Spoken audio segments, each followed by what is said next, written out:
بسم اللہ الرحمن الرحیم۔ السلام علیکم ناظرین کرام، مجھ سے پوچھا جا رہا ہے کہ جب کہ عمران خان کو 90% عوام میں مقبولیت حاصل ہے، اس کی ہر دل عزیزی آسمانوں کو چھو رہی ہے۔ نہ صرف ہر دل عزیزی بلکہ اس کے ساتھ وابستہ لوگوں کی تقدیس اور تکریم وہ بھی انتہاؤں کو چھو رہی۔ تو کیا وجہ ہے کہ تحریک بن نہیں پا رہی؟ کچھ لوگوں کا خیال ہے کہ ساری کی ساری قیادت غدار ہے۔ میں موقف اپنائے چلا رہا ہوں کہ غداری کی بو تو مجھے نہیں آتی، لیکن ناتجربہ کاری ضرور ہے، کیونکہ وکالت ایک پیشہ ہے، سیاست ایک سائنس ہے، اور تحریک پیدا کرنے، اسے مختلف مراحل سے لے کر کامیابی تک رسائی حاصل کرنے کے لیے ایک طویل تجربے کی ضرورت ہوتی ہے، سیاسی تجربے کی، جو پی ٹی آئی کی قیادت کے پاس نہیں۔ یہ ایک المیہ ہے۔ اگر ایسا ہوتا تو 8 فروری کے روز جب ریزلٹ آیا تھا، اگر میرے اختیار میں معاملات ہوتے تو میں سب سے پہلے پریس کانفرنس بلوا کر کچا چٹھا کھولتا، پتہ تو عام کو تھا، لیکن اس پہ تفصیلاً روشنی ڈالتا اور اعلان کر دیتا کہ یہ نتائج ناقابل قبول ہے، یہ دھاندلی ہوئی ہے، نئے انتخابات کا میں مطالبہ کرتا اور اعلان کر دیتا، وہی اپنے ساتھیوں کو لے کر، ساری پی ٹی آئی کو لے کر، کہ جب تک نئے انتخابات نہیں ہوتے ہم تب تک تحریک چلانے کا اعلان کرتے ہیں۔ تازہ تازہ واقعہ تھا، ایک انتخابی ماحول اس وقت پایا جاتا تھا اور اس وقت باہر آ جانا چاہیے تھا اور قوم باہر آ جاتی، لیکن ایسا نہ ہوا۔ آج تک یہ جو ظلم کا بازار گرم ہے، اس قدر گرم نہ ہوتا اگر 8 فروری کے انتخابات کو رد کر کے تحریک کا اعلان کر دیا جاتا۔ مثلا میں آپ کو مثال، یقین جانیے کہ مارچ 1977 پیپلز پارٹی کے خلاف قائم شدہ اتحاد، جس میں 9 جماعتیں شامل تھیں، ان 9 جماعتوں پر مشتمل اتحاد کی وہ مقبولیت نہیں تھی جو 8 فروری یا اس سے پہلے پی ٹی آئی کی تھی۔ لیکن ہوا کیا، 7 مارچ 1977 میں قومی اسمبلی کے انتخابات ہوئے اور اس کے 3 دن بعد یعنی 10 مارچ کو صوبائی اسمبلی کے انتخابات ہونے تھے۔ جس وقت رزلٹ آنا شروع ہوا تو وہ عوامی ابھار، توقعات اور اندازوں کے بالکل برعکس تھے۔ میں کہتا چلوں ایک انڈیپینڈنٹ پولیٹیکل آبزرور کی حیثیت سے، اور میں اس دور اور ان انتخابات کا ایک اہم حصہ رہا ہوں، اہم،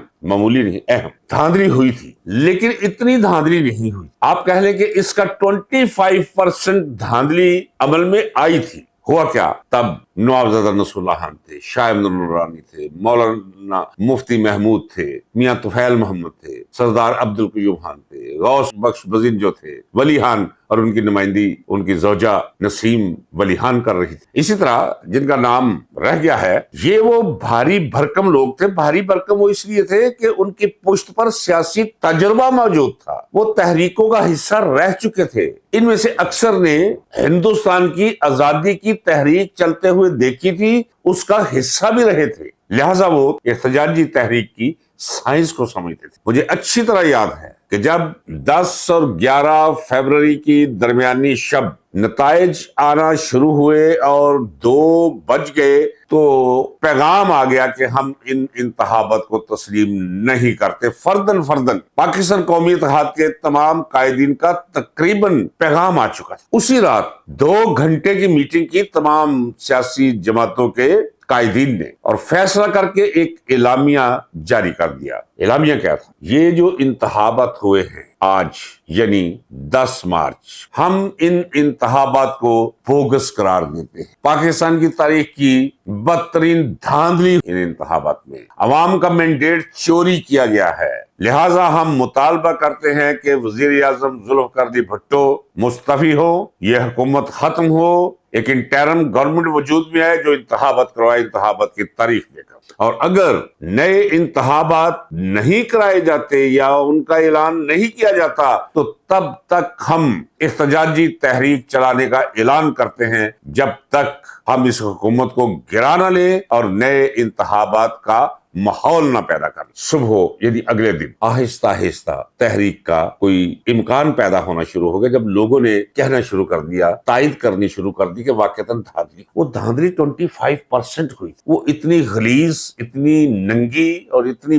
بڑی دھاندلی نہیں تھی کہ جیتے ہوئے لوگوں کو فارم 47 کے ذریعے بس اعلان کر دیجیے یہ نہیں جیتا جی یہ جیت. تحریک چلی اور پھر اس تحریک کے نتیجے میں ایک المیہ پیش آیا, مارشل لا لگ گیا اور 11 سال تک یہ ملک مارشل لا کے اندھیروں میں ڈوبا رہا. اس کے بعد ذوالفقار علی بھٹو کو ناحق پھانسی دے دی گئی, چونکہ اب طاقت کے حکمران, طاقت کسی قانون کی کسی آئین کی تابع نہیں ہوا. تو جنرل ضیاء الحق نے اقتدار پر قبضہ کرنے کے بعد ذوالفقار علی بھٹو کو ایک بے بنیاد مقدمے میں ملوث کر کے اس کا عدالتی قتل کروا دیا ذوالفقار علی بھٹو, اور اس کے اثرات آج تک ہماری سیاست سے ختم نہیں. اب سوال یہ ہے کہ یہاں تحریک کیوں نہیں چل رہی؟ میں پہلے بھی کہہ چکا ہوں, بلکہ میں پورے یقین کے ساتھ کہتا ہوں کہ جس وقت فارم 47 کے ذریعے جیتے ہوئے لوگوں کی جیت کو ہار میں بدلا گیا تھا, صبح اٹھ کے اعلان کر دینا چاہیے تھا کہ ہم ان نتائج کو نہیں مانتے. لیکن یہاں ہوا کیا, یہاں سیاستدان تو نہیں تھے نا باہر. عمران خان تو بیچارہ جیل کے اندر بند تھا, 8x10 کی کوٹھڑی میں محبوس تھا. اب یہ لوگ سر جوڑ کے بیٹھتے, یہ قیادت جو باہر تھی, اور یہ اعلان کرتے کہ جناب ہم ان نتائج کو تسلیم نہیں کرتے. لیکن جو لوگ جیتے ہوئے تھے وہ بھلا ایسے کیوں کرتے؟ یعنی سارے کے سارے وہ لوگ تھے جو کبھی سوچ بھی نہیں سکتے تھے کہ وہ قومی یا صوبائی اسمبلیوں کے کبھی ارکان بن سکتے ہیں, الیکشن جیت سکتے ہیں. وہ جب فارم 47 کے ذریعے جن کو ہرا دیا جیتے ہوئے لوگوں کو, ان کا کیس تو ذرا ایک طرف رکھتے نا, اور بھائی کچھ کو تو جتوانا تھا. جو جیت گئے, جتوانا تھا سے مطلب ہرگز نہیں ہے کہ انہوں نے کوئی ووٹ ڈال کے, یعنی جنہیں فارم 47 کی تلوار سے ذبح نہیں کرنا تھا, وہ ان ایکسپیکٹڈلی اپنے تئیں غیر متوقع طور پہ وہ قومی اور صوبائی اسمبلیوں کے ممبران بن گئے. یہ ان کے لیے ناقابل یقین واقعہ تھا, ایک انوکھا واقعہ. بھلا ان سے یہ توقع کی جانی چاہیے کہ وہ لوگ بیٹھیں گے اور بیٹھ کر وہ یہ فیصلہ کریں گے کہ ہم انتخابات کے نتائج کو تسلیم نہیں کرتے اور ہم مستعفی ہوتے ہیں, ہم ان اسمبلیوں کو بھی تسلیم نہیں کرتے,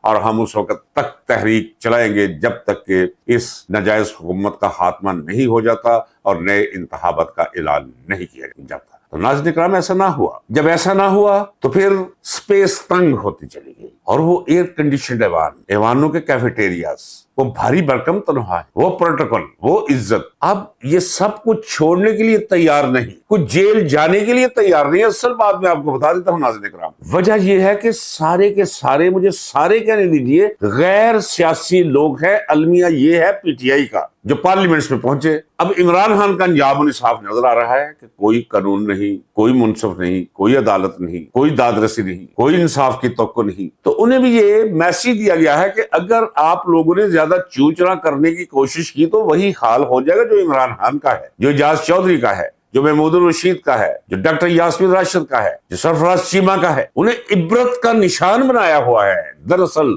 آپ کو ڈرانے کے لیے, پی ٹی آئی کی قیادت کو ڈرانے کے لیے. تو پی ٹی آئی کی قیادت اس حد تک ضرور کمپرومائزڈ ہوگی کہ جناب بس ٹھیک ہے, ہم کوشش کرتے ہیں, کیا کرے, پارٹی میں رہنا ہے, ماننا بھی پڑتا ہے, لیکن وہ دیوانہ وار ناجائز حکومت کے ساتھ ٹکرانے سے گریز کر رہے ہیں, جس کی وجہ سے یہ تحریک نہیں بن رہی. حالانکہ 90% عوام عمران خان کے ساتھ. میں اپنے طویل تر سیاسی تجربے کی بنا پر یہ کہتا ہوں, یہ نعرہ بازی نہیں, 90% سے زائد لوگ عمران خان کا دم بھرتے ہیں, تحریک نہیں چل رہی. دوسرا اہم نقطہ ذرا آپ کے ناظرین کرام گوش گزار کر دوں کہ عمران خان, اور عمران خان تو جیل میں, سپوکس پرسن عمران خان کی بہنیں, اور بہنوں نے بھی کلام کرنے, اظہار کرنے, پیغام پہنچانے کا اختیار علیمہ خان صاحبہ کو دے رکھا ہے. علیمہ خان صاحبہ نے کہا ہے آج ملاقات کرنے کے بعد کہ عمران خان کو جب پتہ چلا کہ ساری قیادت کو گنڈا پور کا لے کر پنجاب جانا, اس پر تنقید ہو رہی, تو عمران خان نے کہا کہ یہ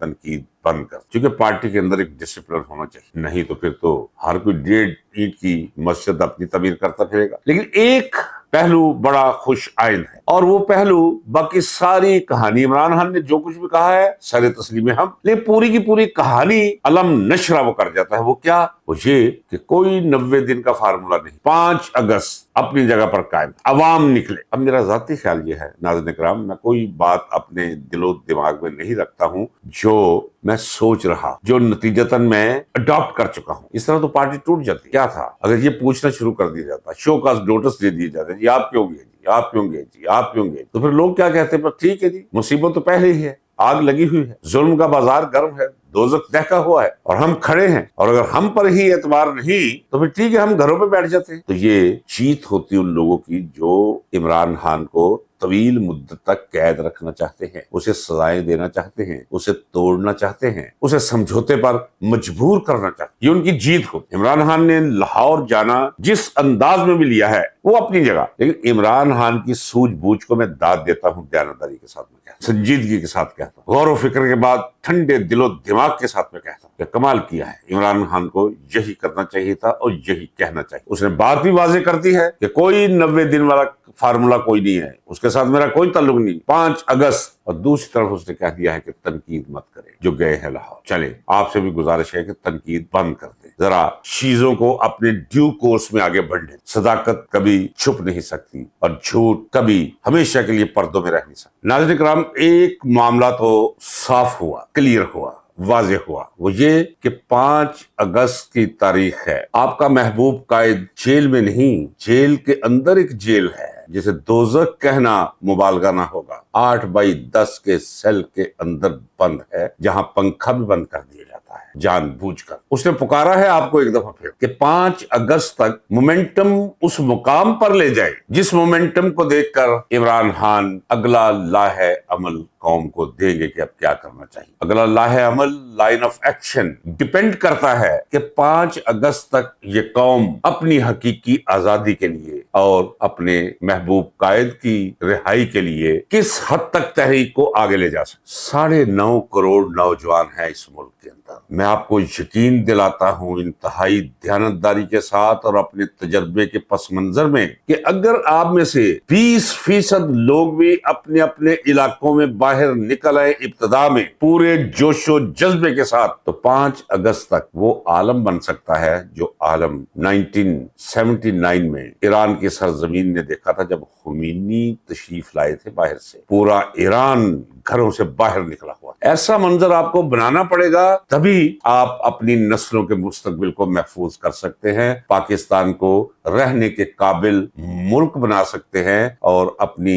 آئندہ نسلوں کا مستقبل سنوار سکتے ہیں۔ نکلیے باہر، ڈر کا کانٹا نکال دیجئے، صرف اللہ سے ڈریے اور لا الہ الا اللہ کا ورد کیجئے، خدا آپ کا ساتھ دے گا۔ یہ تاریخ کی آواز ہے۔ عہد حاضر میں جو تاریخ لکھی جا رہی ہے یہ اس کی پکار ہے۔ اس پکار پر لبیک کہیے، نہیں تو کچھ بھی نہیں بچے گا۔ پاکستان حاکم بدہن، مجھے اس کا وجود خطرے میں آتا ہے اگر یہی حالات کچھ دیر اور اس ملک میں جاری رہے۔ ناظرین کرام، تیاری پکڑیے، اجازت دیجیے، ملتے ہیں اگلے ولاگ۔ وما علینا الا البلاغ۔ پاکستان پائندہ باد۔